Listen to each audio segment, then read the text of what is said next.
And we're back with the Pop Culture Cosmos. It's Gerald Glassford coming right back at you here. And, oh, yay, he is back in all of his filmatic glory. If you're watching on Facebook, you'll get to see him right now.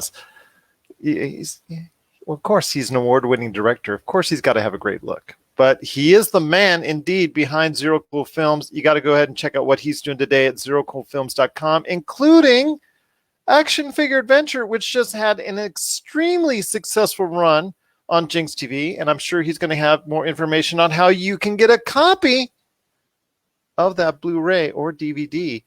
He'll tell you that in a sec. Plus, video game box art, the stories behind the covers. He will also tell you how you can watch that right after our interview, and also a new project which he was just talking about. In fact, he had an interview recently on Facebook that caught my eye. So we'll talk about that here in a sec, but it is, again, the man behind Zero Cool Films at zerocoolfilms.com.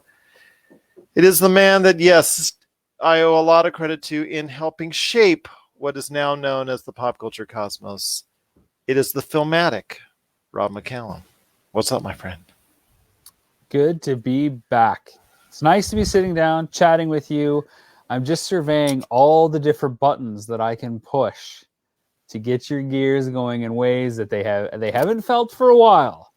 I'm getting excited. First, let's also mention robmczob.com. That is my personal online playground. That's where you can get all the links to my films and see what's going on out there, whether it's Nintendo Quest, Action Figure Adventure, where, of course, you can pre-order the Blu-ray exclusively from Big Bad Toy Store. You can check out video game box art stories behind the cover at robmczob.com. Zero Cool Films is our shingle, our boutique shingle that I run with Justin Schoenrock, my comrade, my production partner, who's helping spearhead all these efforts. We have lots going on. Where do you want to start? Well, if you go robmczob.com, then you still see that scary image of you, and that still sends shivers down my spine. This is why you have more audio listeners, though, Gerald, than you do have video watchers, because they know your scary image, but we can't do much about that. Well, I've always said that I have a face for podcasting. Something like that, and yet you still live stream. What's the deal? Yes. What's the deal there, Gerald? It makes it so much more accessible, nicer, easier to go ahead and translate that. Plus, I do have people that actually watch now and then too, so I'm thankful for that. But I enjoy watching and contributing and lampooning the discussions every now and then. I will see you have a guest on, and it is one of my favorite things to jump in randomly with the chat and just fire comments as if I'm actually listening and paying attention, because that catches you off guard, it seems. I don't think you like it when I have a random show up. No, I don't mind. I know it threw off our Pops guest because, I guess there's this running Pops versus action figure thing. And actually, I want to talk to you about action figures here in a sec, along with your action figure adventure. But I want to ask you this first off. You just had a recent run of Action Figure Adventure on Jinx TV here in Canada, And I wanted to ask you this. How was it? How did it go over? I just saw the tremendous social media response for it. But again, I'm not in Canada. So you have to give me that deeper insight on how well it went across Canada.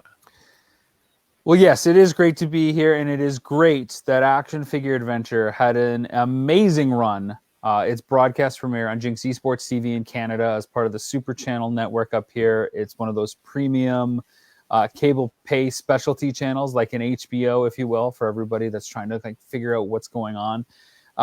It did incredibly well, to the point where they were asking me, even though it was not contractually obligated, can you do some promos and thank everybody for watching? Because we are getting some really nice numbers, and you are building a massive following week to week that continues to grow without any drop off through the 10 weeks, 10 episodes, 10 weeks. It was every Wednesday night at 7:30. Now, of course, we're into our second run of it. And at one point, they're going to showcase a 2-hour condensed cut version of Action Figure Adventure 2. So it's been really cool for a channel that is dominated by esports, hence the name, Jinx Esports, that is also a global phenomenon. But in Canada, they're very sports and video game driven. So they have stuff on Rocket League, top 10 game type stuff, chats back and forth, visiting developers from around the world on making competitive type gaming. So they're like, we don't know if action figures are going to work for us. They took a chance on Nintendo Quest, did well. They've picked up Video Game Box Art, the stories behind the covers. It did well too. So they thought, well, that Rob McCallum guy, he's creating some interesting stuff. Let's take a chance on this. And I owe a lot to them for that leap of faith. And I am glad that it paid off to go with a pop culture cousin, if you will, to video games. Everything in action figure world and toys. It's all collectible. It's all fun. It's all pop culture. And again, if you were watching on Jinx Esports TV in Canada, thank you for supporting the series. You have done some awesome things and renewed the faith in the power of toys, which is fantastic. Action Figure Adventure takes you and, of course, your cohort in crime, Jay Bartlett, all across Canada and parts of the United States in search of the premier action figures and action figure sets that you could go ahead and auction off for charity. How much did you guys go ahead and sell off? Well, you're going to have to watch and find out. And what products were you guys looking after? You're also going to have to find that out as well. But before people go ahead and watch that, they got to know if they can go ahead and buy it. Because I know everybody, that I have seen in social media that lives here in the state, they've always said, hey, Rob, how can I get my hands on Action Figure Adventure? It has been the number one question. And so at first, I know Jay and I were talking like, is it disappointing that it's not releasing worldwide at the same time, like The Mandalorian or something where like everybody got it on Disney Plus on Friday, no matter where you were in the world. And so because a lot of our community and friends and collector fellows out there are based in America and Australia and some in Europe, it was like, oh, sorry guys, you're just going to have to wait. But then this thing started happening. The more we started posting about what was happening in Canada without giving things away, and the more the buzz started organically building with people that had watched it, the appetite to view it increased as well. So it was like the perfect primer for everybody to get really excited instead of something just getting shotgunned out there where anybody can maybe pick up the pieces or buy a bite of it or binge it and be done, in a weekend. Having it sporadically released, week by week, the old school way, really paid off, and having it limited to just Canada was fantastic because we were getting questions like, well, where's Jay going this week? What stores is he going into this time? What city? What's he going to find? What are the things that they're going to talk about? And, you did us a favor by saying, we went all across Canada. It was largely contained to Ontario with a little bit of traction in the U.S., some parts of the U.S. and California as well, but it was kind of a small run compared to some of the other things that we've done. Yeah. Season 2, on the other hand, we do want to go coast to coast across Canada. And depending on where we are pandemic-wise, we would go into the States as well. But before we can get to Season 2, we've got to get Season 1 out the door. So if you want to find out what happens and what's noteworthy and coolest and the most rare figures that Jay is able to come across, and does he get them, does he not get them? If you want to see the coolest action figure collections out there, the stuff that you played with as a kid, and hear from industry insiders that made the toys that really truly defined who we are and kind of dictated how we played, then you got to check out Season 1 of Action Figure Adventure. And that means right now you've got to go to Big Bad Toy Store for the exclusive pre-order of our 2-disc Blu-ray to check out all 10 episodes. 24 minutes long about on average, and you'll love it. I guarantee if you grew up playing toys, you will love Action Figure Adventure. And that's one of the things. Wow, that was pretty good. Almost promo worthy there. But, actually, I already asked you for fresh new promos, but that's beside the point.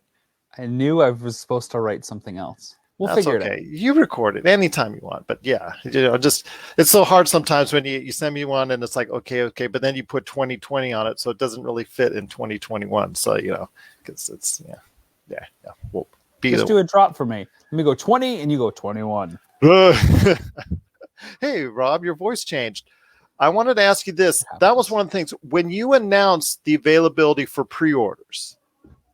And I wanted to ask the line that you put in there, second season is very much dependent on how much interest there is as far as purchasing that. And I want to ask you, in reality, how important is it as far as weighing in on a second season about you going ahead and people just having to go ahead and have the opportunity to pre-order it? I mean, how important is a good pre-order number to a second season of Action Figure Adventure? It's everything right now. License fees for broadcasters are not big dollars in Canada. We have a much smaller population than the U.S. does. It's a tenth of the size of the U.S., and yet our broadcast fees aren't even a tenth of the size. So when you sell a series in Canada, you don't get a lot of money to do it. So we are definitely still operating at a deficit, even with our Kickstarter campaign that was successful. So having a pre-order bring us up to a break-even point is very crucial. We want to do season 2. I literally just got a letter of intent from our Canadian broadcaster saying we fully want and intend to take on season 2 if it gets funded. If the pre-orders are there, then we can do it. I consciously made the decision to advertise it as Action Figure Adventure Season 1, not Action Figure Adventure End of Story, right? Mhm. We want to have a season 2. We want it to be bigger in every possible way. We want to go coast to coast in Canada, mainly because of restrictions, although we do have plans to go south of the border and have long strings of cities and dates that we want to hit. But we also know what we can control and what we can't. So if we can go coast to coast across Canada, plus a little bit in the US, especially for our interview stuff, that'll be key and like real choice when it comes to the plans that we want to make. But this is a business. This is show business. We've got to be able to make money at it or we can't do it. This is not a hobby. This is not something we're doing, simply because it's fun. It costs a lot of money to travel. It costs a lot of money to pay people to operate cameras, and takes a lot of time. And I've got kids. You've got kids. Got to pay those bills. So if you love action figures, you love toys, you love hearing about how these things were made and why they were made that way, and you love seeing a crazy collecting crusader front cash for an auction, what he calls the ultimate action figure auction. He's taking $5,000 of his money to go buy what he thinks are the most noteworthy and mass appealing figures and play sets out there, and he auctions them off, and the difference goes to support critically ill and terminally ill children in our hometown. So the people that don't have the power or any kind of superhero abilities, they get to benefit from basically our mission, our quest, and our crusade. So if you think doing good feels good, again, Action Figure Adventure Season 1 is something you want to check out. You get a cool product, 10 episodes, 24 minutes of awesome action figure toy playing fun. Plus, you help us get to the next mark, which is possibly getting the green light for Season 2, where we get to go bigger, impact the community in a bigger way, and definitely help the kids in a bigger way. And one more time, where can they pre-order this awesome DVD or Blu-ray?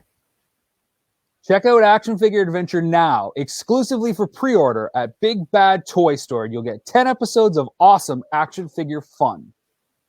Wow. That I could go ahead and print right there for you. On purpose. That was on purpose. Oh, I know. I repeated myself. Because you have that look when you do it. Like that. So I wanted to ask you this, though, before we head on to your other projects, including a new one that you just popped on social media the other day. Wanted to ask you this in regards. Yeah, well, yeah, exactly. Like you only have 15 on the burner right now. I wanted to ask you this: the controversial Cara Dune action figure, because Gina Carano made some unfortunate statements again on social media, very disheartening, very inappropriate. I think a lot of people out there were deeply offended by it, but this is something that she's done before in the past. And I know Disney has spoken to her in regards to that, and she obviously decided to go ahead and still, which is she has the right to do, go ahead and say her opinion if she wants to. Unfortunately, Disney also has the right to go ahead and not continue her services, and she is no longer a part of the Star Wars universe. But Hasbro was in the process of distributing out and actually filling up pre-orders for a Cara Dune action figure. One, if not two. Was it one or if two? I've seen two different prototypes, I thought. There's two different lines right now that Star Wars has. They have the 3 3/4 line, 3 3/4 inch, 3.75 inch scale, and they also have the 6-inch scale, which is being referred to as the Black Series. So they have the Vintage Series and the Black Series. The Vintage one being smaller, like the original scale that came out, but now because adult collectors collect larger action figures, because we're bigger now, we need something bigger to play with or put on the shelf, or add more money. Yeah, exactly. They cater to the 6-inch scale as well, and of course, the Cara Dune character has been released in both, and they were about ready to do a restock on Cara Dune for the Black series and the vintage one as well. And so Hasbro has canceled all that. There's been 3 versions of her 6-inch scale and I think 2 of the 3 3/4. And this is something that Jay and I talked about on the Jay and Rob Toy Show last Monday. You can check it out, episode 18. Just search on YouTube, the Jay and Rob Toy Show. And we jump into it almost right off the cuff for the icebreaker. Should you go, if you're an action figure collector, and pay top dollar right now, which is, 2, 3, 5, 10 times the cost that it was at retail a month ago to get the Cara Dune figure, or should you wait? And, how important is it? Will they recast her? Will this version be, the most pricey and whatnot? And I mean, first of all, Disney's allowed to do whatever they want. They pay for stuff. They don't want to work with people because of their opinions. That's their choice. Does that change my opinion on the actress's performance ability? No, I think she's a pretty great performer. She did great in the role. I didn't love the character with the direction that they took for her in season 2. So if she doesn't appear, I'm okay going forward in season 3. I don't want to get into politics, but, careful what you say, you reap what you sow. Sometimes that's a good thing. She seems to be liking this new path that she's charting. If that's what you like, whatever you need. Good for you. You say what you want to say and you'll get what you need, I guess. In terms of toys, though, they're going to be hard to come by. Definitely hard to come by. And this is going to be one of those stories in 10 to 15 years when people look back at Star Wars collecting where it's like, why is this figure so expensive? Like, oh, remember that one actress? She kind of said these things during a time where it was taboo to say this kind of stuff. And even though now it's even more taboo or less taboo, they took the figures out of print. It's going to be one of those weird action figure stories. So collectors in particular are like, oh, we got to jump on them now before it gets too crazy. It's already crazy. Yeah. A $30, $40 figure, which is a lot of money to begin with for a 6-inch toy, $30-$40 is now like $250, $300 because of the controversy and because it's being published by mass media that these figures are being stopped. It's not just that the actress was let go and fired by Disney. It's that people are making a big point to say they are no longer publishing the figure. So there's a lot of factors at work that are going into this recent interest in that character and that figure.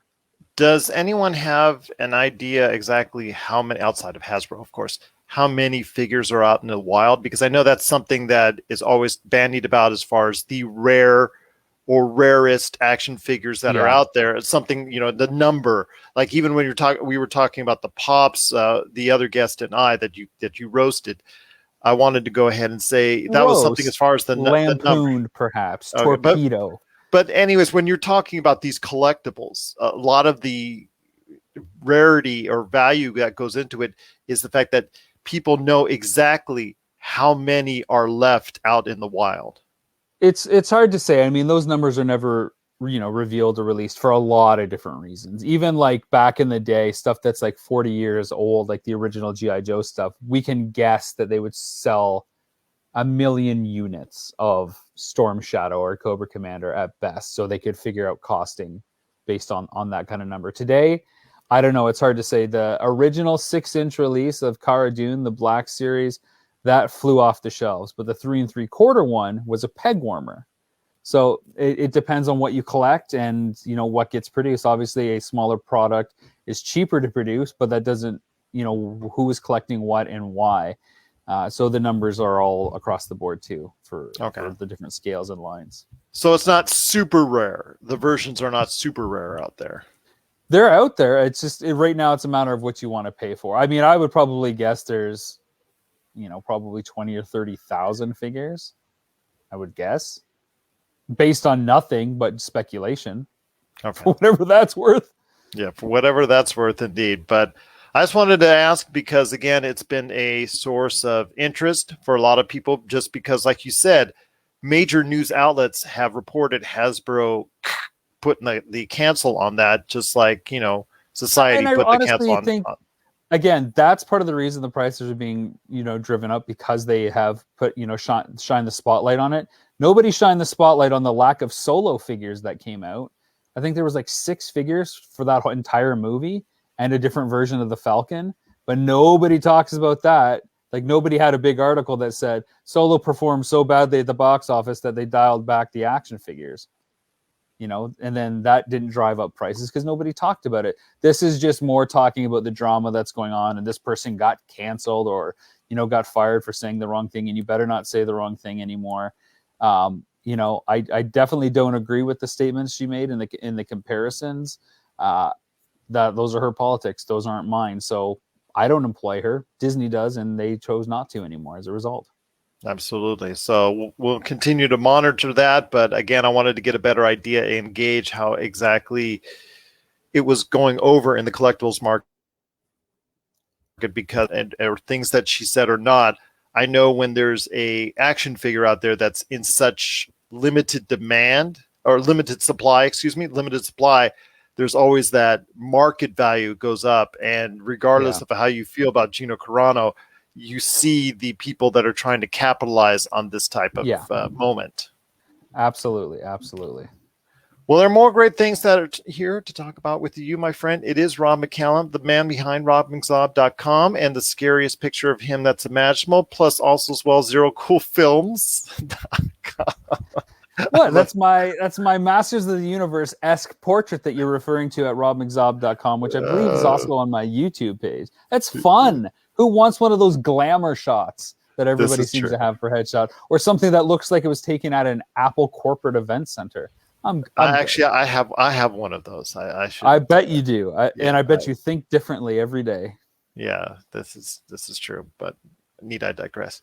I want to go ahead and ask you now about some of your other great projects that are out there, including one that's on Amazon.com and Amazon Prime Video right now that people need to check out, and that is video game box art, the stories behind the covers. I want to hear the response to that. I have seen quite a bit of responses on social media in regards to that and the favorable responses there.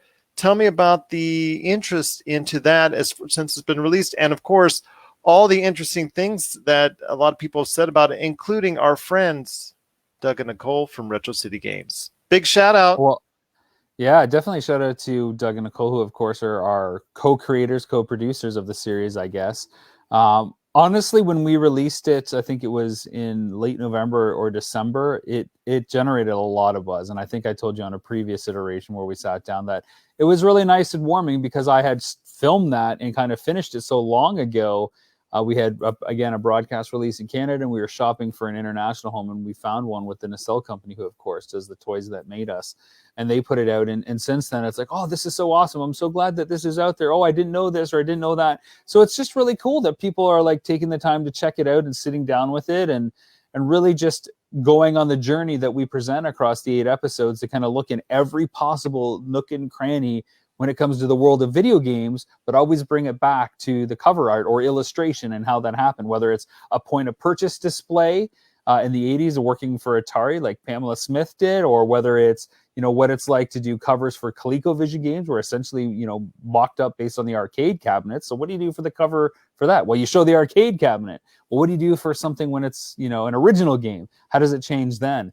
Or, looking at the introduction of Photoshop and how that changed. And when video games went from a less illustrative cover to like the fantasy art paintings that we would get from movies, what happens when they went to more of a logo-centric design with Quake or Doom or even Zelda? These are all things that we touch upon. So as the industry evolves, so does the art and the representation and the marketing of it and the whole business side of it. And that's stuff that we never planned to discuss with Video Game Box Art. We really just wanted the people that created these iconic covers to have a voice and a chance to talk about it. And I wanted to learn who they were, how they got their start, and what was their approach. And of course, learn any secrets, Easter eggs, and whatnot. And we got all that and more. So it's pretty fantastic and rewarding now, especially that I'm so far removed from it because it finished it, like I said, a while ago. And it's really kind of the jolt in my morning, or the extra cup of coffee in the afternoon that comes out of nowhere sometimes, because people are discovering it all on their own and seemingly always being pleasantly surprised with everything that they learn and the people that they meet about, and hearing stuff about some of their favorite games and game franchises that they had no idea about, especially the international release cover variant stuff. That's always great to hear people's reactions. It is. And like I said, I had a very nice time going through it all episode by episode. We haven't talked about that because the last time we talked, you had only seen an early rendition of one of the longer cuts of the interviews that I had done. And so what did you think about it? I'm interviewing you now. Well, I thought it was very good. I thought the episodes were very solid. I think some of them really expounded on the stories behind how they got made and some of the controversies that went behind it, where artists, they would submit the different box arts, and sometimes the feedback they got was surprising, but also some of the ways, and sometimes accidental ways, that they actually got it out there. Of course, as a Doom 2 fan back in the day, I mean, you touching on that one specifically, and the creator of that art really was, for me, one that I cannot thank you enough for doing, because it was really gave me a deep insight into that. The only thing I wish you were able to go ahead and touch on more of the modern box art, but then again, or the fact that box art may be something of I don't say it's going in the past, but there's less of an emphasis on it in the digital age. I think maybe Sure. that was touched upon in your episodes, but I wanted to see if that could be a little bit more embarked upon, because, obviously we live a lot of the here and now, while there's still so much of a remembrance of nostalgia. And that's what your episodes do. They finally touch on our nostalgia, and I truly appreciate that aspect. But it would have been so much even more helpful as far as seeing the evolvement of where it's gone to. And I love the fact that, in the later episodes, or at least an episode, maybe a follow-up to it, say, what, this is where it's going, this is where it's headed. There's still an importance for box art, because I believe there is. It's just the fact that I don't think these publishers, these distributors, actually remember how effective a good box art can be.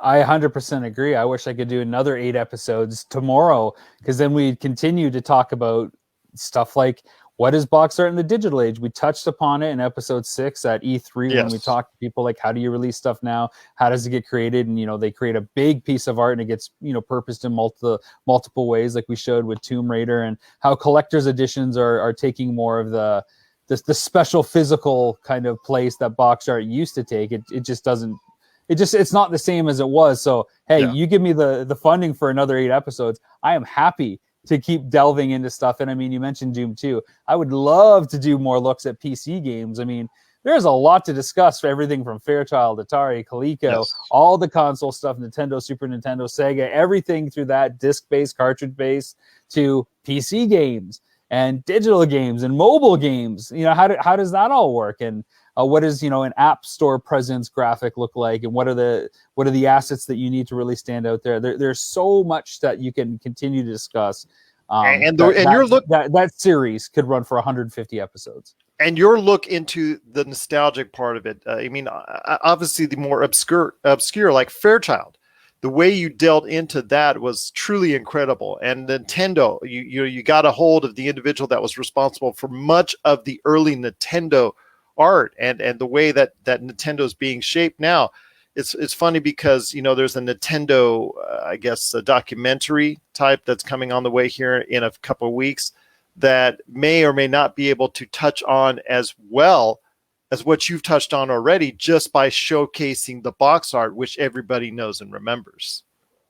Well, I think you're talking about, I think it's Playing with Power from Jeremy Yes. Sneed, who did Yes. Video Games, the movie, of course, and Unlocked video games.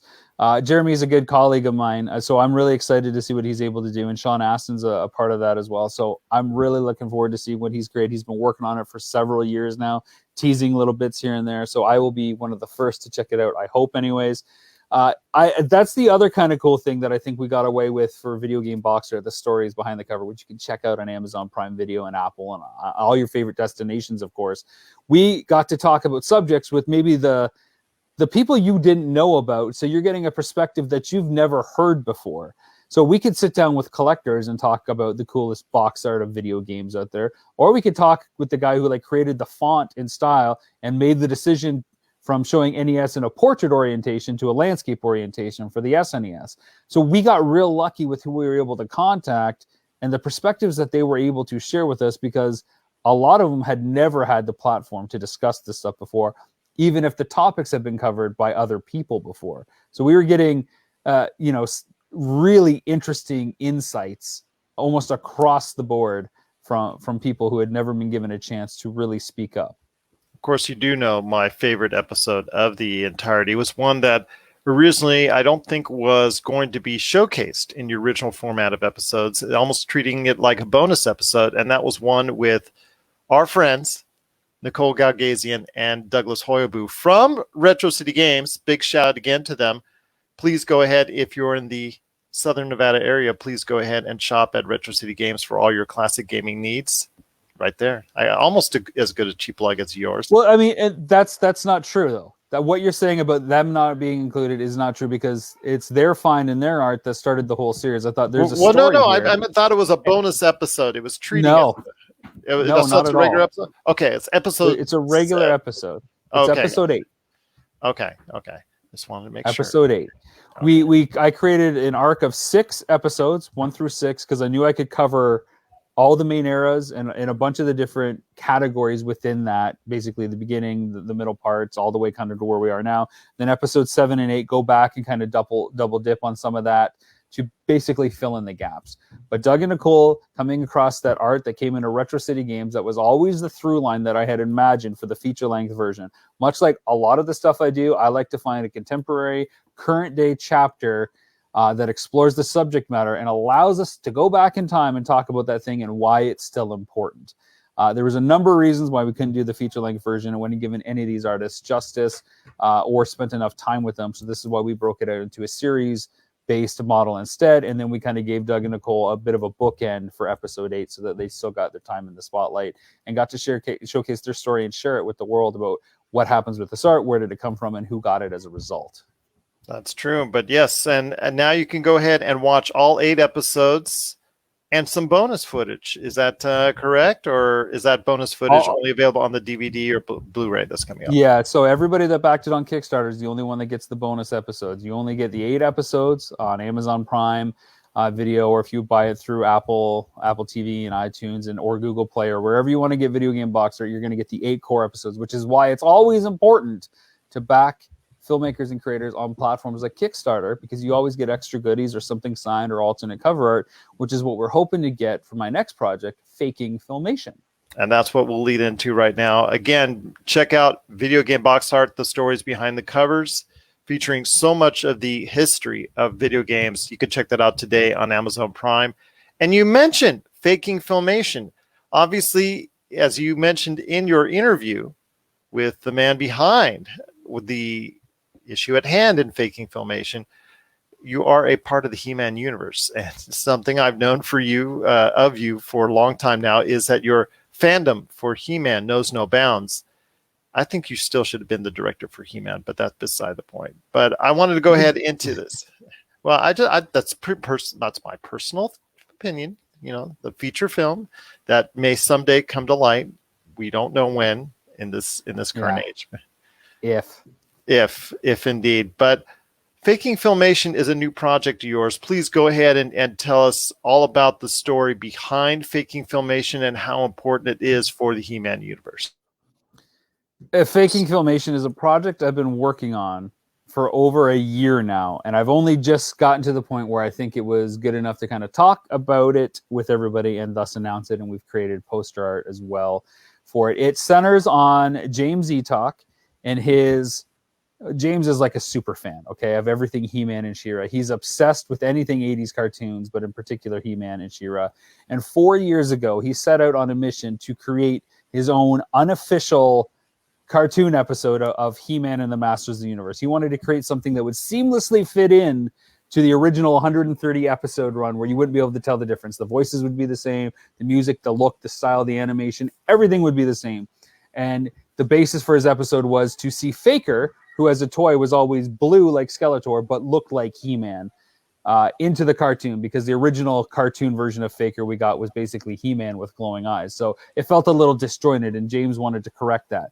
So he spent 3.5 years working with a small group of people to try to make this cartoon a living thing. James in the past has, pioneered fan sites in the internet in the 90s. He's the celebrated author of the official guide to the He-Man and She-Ra episodes that's put out by Dark Horse.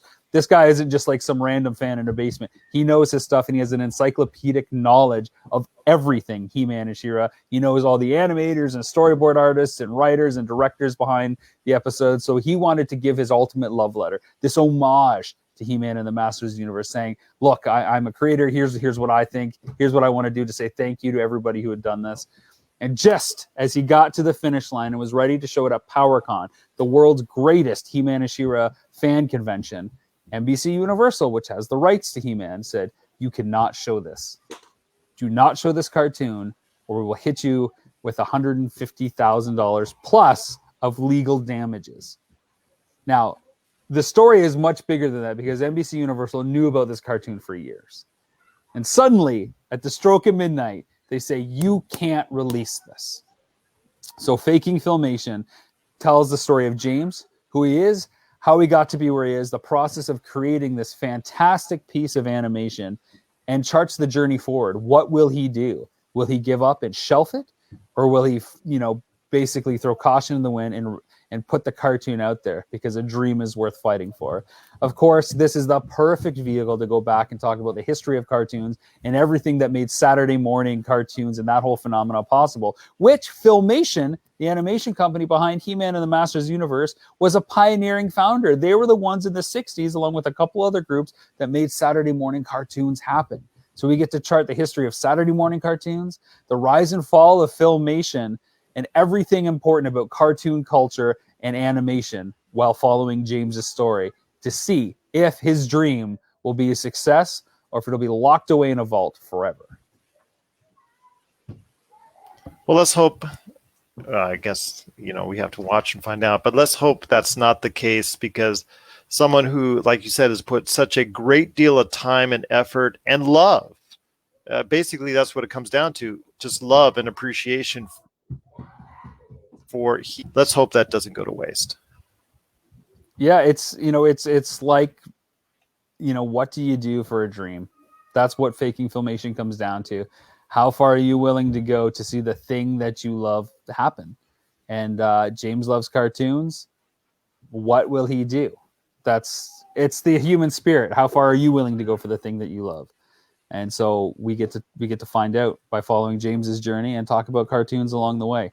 It's going to be great. It's going to be great indeed. Once again, it is Faking Filmation, also as well, video game box art, the stories behind the covers, and of course, action figure adventure. Where can they find out about all three of these great projects, my friend? Well, of course, if you go to robmczob.com, that'll be your hub for all things pop culture, documentary basis. That's where I put all my stuff. It's my personal playground, of course.